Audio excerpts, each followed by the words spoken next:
আসসালামু আলাইকুম সবাইকে। আমার ব্যালকনি গার্ডেন ইউকে নতুন মালির বারান্দা বাগান ইউটিউব চ্যানেল থেকে আপনাদেরকে আরেকবার স্বাগতম। আমার ঘরের ভেতর আমি গতকালকের ভিডিওটাতে বলছিলাম, ঘরের ভেতর এই এই সবজি চারাগুলো দেখেন কত বড় বড় হয়ে গেছে। তারা রোদের আলোর খোঁজে কত দূর চলে যাচ্ছে। এগুলো আমার লাউয়ের চারা, 5টা লাউয়ের চারা আছে আমার। এখানে 4টা, এখানে ওইটা আর এখানে একটা আছে লাউয়ের চারা। মানে এত ছোট ছোট পটে যে তারা বেঁচে আছে সেটাই অনেক বড় কথা। আসলে ইউকেতে আমি কালকে আমার ব্যালকনি গার্ডেনের আপডেটে আমি বলছিলাম যে যারা যারা ইউকেতে গার্ডেনিং করেন তারা সবাই জানেন যে স্প্রিং এর পরে একটা সামারের ভাব এসেছিল। তখন অনেকেই একদম তাড়াহুড়া করে তাদের দেশি সবজি চারাগুলো তাদের বাগানে দিয়ে দিয়েছেন। এতে অনেকের অনেক বেশি ক্ষয়ক্ষতি হয়েছে। কিন্তু আমি তখন সময় করতে পারিনি, যখন স্প্রিং এর পরে যে একটু সামারের ভাইবটা এসেছিল। আমার সময় ছিল না, শারীরিক অসুস্থতার কারণে আমি করতে পারিনি। আমি পটগুলো রেডি করতে করতে সময় করতে করতে হঠাৎ করে দেখলাম ইউকের বাইরের ওয়েদারটা একদম ডিপ করতে শুরু করলো। তখন আমি আসলে আর এগুলো বের করিনি। তো ভাবলাম যে একটা আপডেট করি, ইনশাল্লাহ 2-1 দিনের মধ্যে এবার বের করেই দেব। আমার যে চাইনিজ পটলের চারা যেখানে ওইখানে ছিল ওগুলোকে আমি দিয়ে দিয়েছি বাইরে। এখানে দেখেন এটা আমার একটা মিষ্টি কুমড়ার চারা, এটা একটা মিষ্টি কুমড়ার চারা। এটার তলায় দেখেন রুট বাউন্ড হয়ে গেছে একদম। মানে এখন এরা চিৎকার চেঁচামেচি করছে যে আমাকে বাইরে দাও। কিন্তু এটার তলায় আবার অত রুট বাউন্ড হয়নি, কিন্তু আমি না উপর থেকে রুট দেখতে পাচ্ছি অনেকগুলো। এখানে বেগুনের চারা আছে।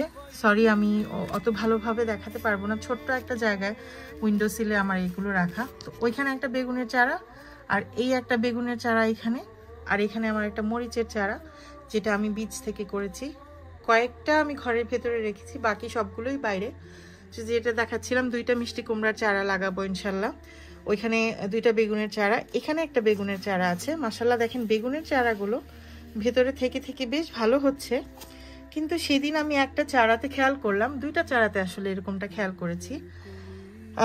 যেমন এই চারাটা কোনো একটা কারণে নিচ থেকে 2টা ডাল বেরিয়েছে। আমি জানি না, আমি কখনো বীজ থেকে আগে বেগুন করিনি, আমার মা করেছেন, উনি ভালো বলতে পারবেন কেন এটা হয়েছে। কিন্তু আসলে ইটস ওকে, এটা খারাপ কোনো কিছু হবে আমার বলে মনে হচ্ছে না। কিন্তু মাশাল্লাহ দেখেন চারাটা বেশ খুব সুন্দর সতেজ আছে, পাতাগুলো খুব সুন্দর করে হচ্ছে। তো আলহামদুলিল্লাহ এটাকেও বাইরে দিয়ে দেব। আমি 2-3টা আমার কাছে রেখে বাকিগুলো আমি সবগুলো আমার মাকে দিয়ে দেব। তো মাশাল্লাহ দেখেন চারাগুলো যেহেতু ঘরের ভেতরে আছে খুব ভালো আছে। আমি আমার নাগাল পাচ্ছি না বিধায় আমি এই নিচের পাতা ফেলে দেওয়া বা কোনো কিছু করছি না। তো আমি ভেবেছি যখন একবারে আসলে আমি লাগাবো তখনই এই কাজগুলো করে ফেলবো ইনশাল্লাহ। আমার লাউয়ের চারাগুলো সবগুলোই ঠিক আছে, কিন্তু নিচের কিছু পাতা এরকম হলুদ হয়ে যাচ্ছে। একই অবস্থা, নিচের পাতাগুলো আমি এখনো কাটছি না, কারণ আমি চাই না ঘরের ভেতরে এত ছোট পটে আছে এটা কোনো শখ হোক। আমি কখনো লাউয়ের আগে চাষ করিনি, আমার মা করেছেন।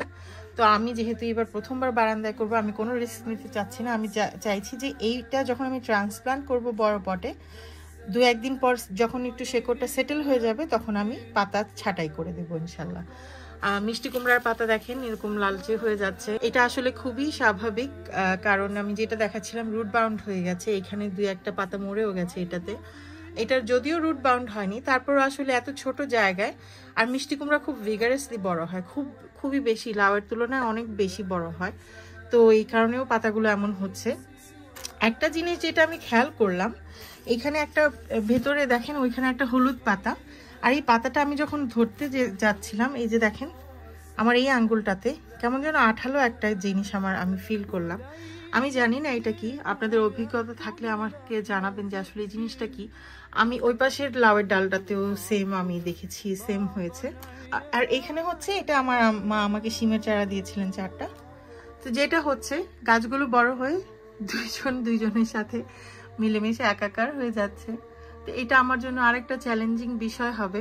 এখন কোনটার ডাল কোন দিক দিয়ে ঢোকে, কোনটার ভিতরে গেছে। আমি 1G কাটিং করে দিয়েছিলাম আমার শিমের চারার, আর কিছু করিনি, ধরছি না, কারণ আমি জানি না। লাউ দেখেন কিভাবে পেঁচিয়ে শিমের ডালগুলোকে পেঁচিয়ে রেখেছে, মানে মনে হচ্ছে যে তারা জঙ্গলে পরিণত হয়ে যাচ্ছে, খুব শীঘ্রই এটা জঙ্গল হয়ে যাবে।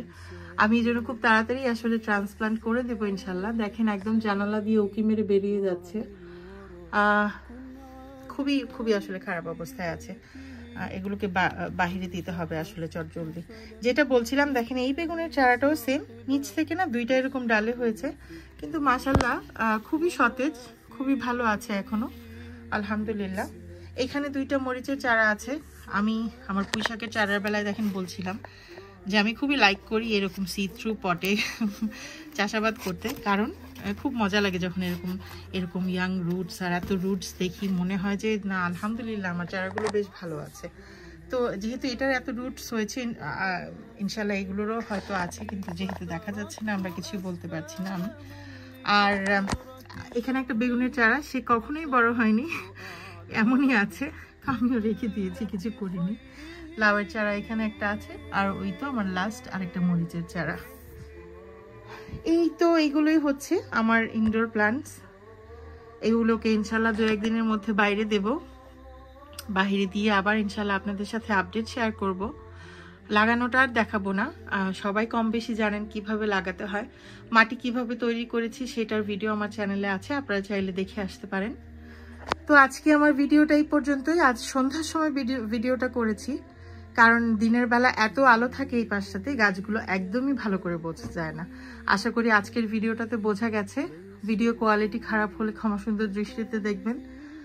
ছোট্ট জায়গায় ঘরের ভিতরে যতটুকু পারা ততটুকুই করা, আসলে আপনাদের সাথে গার্ডেনিং এক্সপিরিয়েন্স শেয়ার করতে ভালো লাগে তাই করি।